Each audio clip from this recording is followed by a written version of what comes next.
நல்ல ஆண்டவரே, ஆண்டவரே, இந்த காட்சியை நாங்கள் பார்த்தோம். இது ஒருவேளை எடுக்கப்பட்ட காட்சியாக இருந்தாலும் இது உண்மையிலே நடந்த காட்சி என்பதை நாம் உணர்கிறோம்.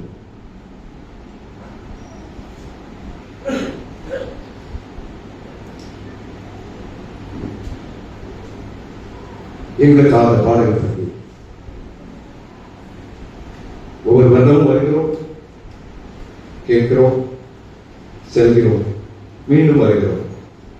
என்னுடைய வாழ்க்கையிலே இது ஒவ்வொரு வருடமும் தினந்தோறும் அந்த நாளிலே நடக்கிற ஒரு நிகழ்ச்சியாகவே இருக்கிறதாக ஒரு மாற்றம் வேண்டும் என்று விரும்புகிறேன். அந்த மாற்றத்தை இன்று எங்களுக்கு தான் இயேசு மூலம் கேட்கிறோம். அன்புள்ள பிதாவே, ஆமென். ஹல்லேலூயா, ஹல்லேலூயா. எல்லாம் நமக்கு தெரியுது, அந்த மனசு என்ன பண்ணுறது? கேட்க மாட்டேன். ஆண்டவருடைய சிலுவை பாடு எதற்காக இந்த காட்சி பார்க்கிறோம்? எவ்வளவு பேர் கண்ணீர், எனக்கு கண்ணீர் வந்தது. ஒரு காட்சியாக இருந்தாலும் அந்த ஆண்டவருடைய இப்படிதான் பட்டிருப்பாரு, எவ்வளவு கஷ்டப்பட்டிருப்பா. யோசிச்சு பாருங்க, எதற்காக? அவர்கிட்ட ஒரு பாவம் கிடையாது. பாவம் அறியாதவர், பாவம் தெரியாதவர், பாவம் செய்யாதவர். ஆனா நம்முடைய பாவத்துக்காக அவர் ஏற்றுக்கொண்டார். ஆனா இன்றும் நாம் பாவம் செய்து அவரை நாம் மறுபடியும் மறுபடியும் மறுபடியும் மறுபடியும் சிலுவையிலே அறிந்து கொண்டே இருக்கிறோம். கண்ணீர் வடித்தால் மட்டும் போதும், மாற்றத்தை காட்டுகிறது. 6 வார்த்தைகள் முடிந்துவிட்டது. ஆனா இந்த மனம் கேட்க மாட்டேங்குது. இந்த மனதை பிசாசானவன் குருடாக்கி வைத்திருக்கிறான். மனசை அடக்கணுங்க. ஒரு ராஜா ஒருவர் இருந்தார். அவர் அரண்மனைக்குள்ளே போகும்போது மந்திரியோட போவார், கூட போக ஆட்கள் வருவாங்க. அப்பொழுது அந்த அரண்மனையில ஒரு குரங்கு உண்டு. அந்த குரங்கு அமைதியா ஒரு ஓரமா உட்கார்ந்திருக்கும். இது அரண்மனையிலே வளரக்கூடிய ராஜாவாலே வளர்க்கப்படுகிற ஒரு குரங்கு. எதுவுமே செய்யாது, அமைதியா ஒரு ஓரமா அப்படி ஒரு டேபிள் மேல உட்கார்ந்து. அந்த ராஜா என்ன பண்ணுவாருமா, கையில ஒரு குச்சி வச்சிருப்பார். அந்த குச்சியை கொண்டு போய் அது தலையில நொட்டுன்னு ஒரு தட்டுவார். அது அமைதியா இருக்கும். தட்டிட்டு போவார். தினந்தோறும் இதை அவர் செய்வார். இந்த மந்திரிக்கு பிடிக்கல. ஒரு நாள் கேட்டுட்டார், ராஜா எனக்கு ஒரு சந்தேகம், என்ன? அந்த குரங்கு அமைதியா உட்கார்ந்து அது ஒன்றும் பண்ணல. அதை போய் நீங்க என்ன பண்றீங்க?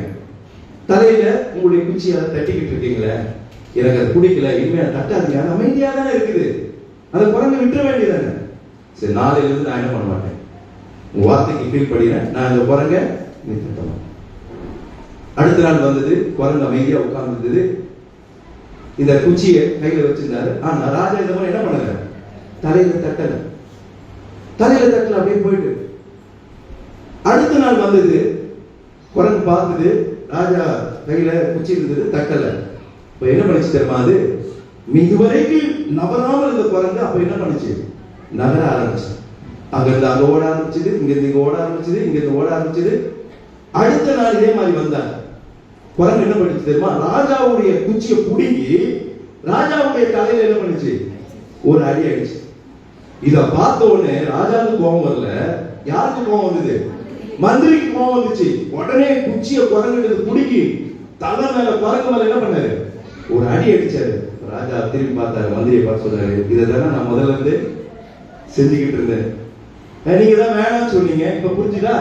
குரங்கு தலையில நம்ம தட்டணும். ஏன்னா அதுதான் பெரியவங்க சொல்லுவாங்க, மனம் ஒரு குரங்கு. இந்த மனமாகிய இந்த குரங்க நம்ம சீக்கிரம் அதை கண்ட்ரோல் பண்ண முடியாது. ஆமா, அந்த குச்சி யார் தெரியுமா? இயேசு கிறிஸ்து. இயேசு கிறிஸ்துவை நாமக்குள்ள இருந்தாதான் அந்த மனசை நம்ம என்ன பண்ண முடியும், கட்டுப்படுத்த முடியும். இந்த கடைசி வார்த்தை, நான் எல்லாரையும் 10 நிமிஷத்துல பேசணும்னு சொல்லிட்டு நான் மட்டும் 25 நிமிஷம் பேசினா நல்லா இருக்காது. அதனால நான் முடித்து விடுகிறேன். இது கடைசி வார்த்தை. இந்த வார்த்தையானது ஒரு மீட்பின் வார்த்தையாக ஆண்டவர் சொல்கிறார். நான் ஏற்கனவே சொன்னேன், முடிந்தது ஒரு சந்தோஷமான வார்த்தை. இது எல்லாருக்கும் முடிஞ்சதுன்னு சொன்னா நம்ம எல்லாம் கிளம்பி போயிடுவோம், அடுத்த இதுக்குள்ள போயிடுவோம். ஆனா அதை தொடர்ந்து என் ஆவியை உமது கையில் ஒப்படைக்கிறேன். என்ன சொல்றாரு? பிதாவே, உம்முடைய கைகளில் என் ஆவியை ஒப்புவிக்கிறேன். ஜீவன் யாருடைய கருத்துல இருக்குதுங்க? ஆண்டவருடைய கருத்துல இருக்கு. நான் இந்த வார்த்தையை சொல்ல முடியுமா? ஏன்னா நான் நினைச்சாலும் சாக முடியாது. ஏன்னா பாஸ்டர், நான் தூக்கு போட்டா செத்துவீங்களா? என்ன தூக்கு சரியா சுருக்கூடாது, குழைச்சிருவீங்க. கத்தி எடுத்து வெட்டலாம், குலைக்கீங்க. ஆண்டவர் நினைச்ச மட்டும்தான் உங்க உயிர் எடுக்க முடியும். அல்லேலூயா. பெரிய ஆக்சிடென்ட் நடக்கும், எல்லாம் செத்து போவாங்க, ஒருத்த மட்டும் உயிரோடு இருப்பான். எப்படி நடக்கு தெரியாது. ஆண்டவருடைய அந்த கிருபை இல்லாமல் நாம் ஜீவனை பெற முடியாது. ஆனா இங்கே இவர் பிதாவே உம்முடைய கைகளில் என் ஆவியை ஒப்புவிக்கிறேன் என்று சொல்கிறார். அப்போ 3 வார்த்தை தான். முதலாவது இது உறவின் வார்த்தையாக ஆண்டவர் வெளிப்படுத்துகிறார். முதல் வார்த்தை என்ன சொன்னார்? எதை ஆரம்பிக்கிறாரு? என்ன சொல்றாரு? முதல்ல பிதாவே ஆரம்பிச்சு இப்ப 7வது வார்த்தை முடிக்கும் போது என்ன சொல்றாரு? பிதாவே என்று சொல்றாரு. இல்ல, பிதாவுக்கும் குமாரனுக்கும் ஒரு உறவு எப்படி இருந்தது? சரியாக உண்மையாக இருந்தது. அதனால யோவான் 3:14 தேவன் தம்முடைய ஒரே பேரான குமாரனை விசுவாசிக்கிறவன் எவனோ அவன் கெட்டு போகாமல் நித்திய ஜீவனை அடையும்படிக்கு அவரை தந்தருளி இவ்வளவாய் உலகத்தில் அன்பு கொடுத்தார். தேவன் தம்முடைய குமாரனை இந்த உலகத்தில் அனுப்பி தன்னுடைய அன்பின் மூலமாக இந்த இடத்துல அவர் மீட்பின் மூலமாக அதை நிறைவேற்றும்படியாக அந்த வார்த்தையை அவர் பயன்படுத்துகிறார். என்ன சொல்றாரு? இது பிதாவே என்று அழைக்கிறார். இது தேவனுக்கும் அவருக்குள்ள உறவு. முதல் வார்த்தையில சொன்ன வார்த்தையை அவர் மீண்டும் முடிக்கும் போது சொல்கிறார், பிதாவே என்று கூப்பிடுகிறார். எல்லாருக்கும் அவர் பிதாவோட உறவோடு வைத்துக் கொண்டே இருந்தார். பிதாவின் திட்டத்தை அவர் நிறைவேற்றுகின்றார். இங்கே ரொம்ப அழகாக சொல்கின்றார், பிதாவே என்று கூப்பிடுகிறார். 2வது ஒப்புவிக்கிறேன் என்று சொல்லுகிறார். அதுதான் சொல்ல, ஒப்புவிக்கிறேன் என்றது இயேசு ஒருவர் தான் சொல்ல முடியும், கடவுள் ஒருவர் தான் சொல்ல முடியும். ஏன்னா என்னுடைய உயிரை கொடுப்பதற்கும் எடுப்பதற்கும் அவருக்கு தான் அதிகாரம் இருக்குது. அதனால முடிந்தது என்று சொன்னாலும் கூட அவருடைய ஆவியை இப்ப அவர் நான் ஒப்புவிக்கிறேன் சொன்ன பிறகுதான் தலையை சாய்த்து ஜீவனை விட்டார் வாசிக்கிறோம். அப்போ இது உறவின் வார்த்தை மட்டுமல்ல, ஒரு உறுதியான வார்த்தை. ஆண்டவர் வந்த நோக்கத்தை உறுதியோடு வாழ்ந்து அங்கு நிறைவேற்றுகிறதை பார்க்கிறோம்.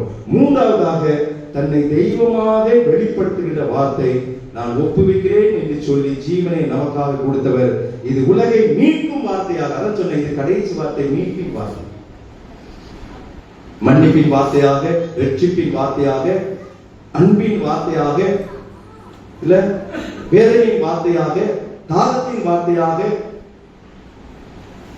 இல்ல வெற்றியின் வார்த்தையாக. 6வது வார்த்தையில சொன்னார் இங்கே மீட்பின் வார்த்தையாக. கடைசி குரல் வேறு, கடைசி இயேசு எவ்வளவு பேசும் மனப்பிரசங்கத்துல அப்படியே பேசி பேசி பேசி பேசி பேசிக்கிட்டே இருந்தார். ஆனா அவருடைய கடைசி வார்த்தை, கடைசி குரலாக என் ஆவியை கைகளில் ஒப்புவிக்கிறேன். ஆண்டவர் வந்த நோக்கத்தை நீங்க உணர்ந்திருக்கிறீங்க, உண்மைதான். ஆனா நிறைவேற்று அவருடைய தாகத்தை தீர்க்கணும், அவருடைய வேதனையை நாம் தீர்க்கணும்.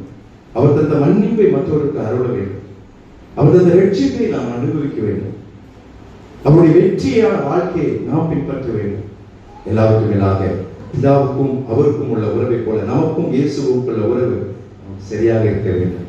கர்த்தராகிய இயேசு கிறிஸ்துவை மீட்கும்படியாக அந்த வார்த்தையை வெளிப்படுத்தி அவர் ஜீவனை விட்டார்.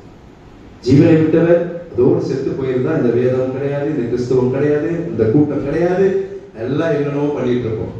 ஆனா 3ஆம் நாளில் உயிரோடு இருந்து இன்றைக்கு நம்மோடு இருக்கிறார். அதை சொல்றீங்களா?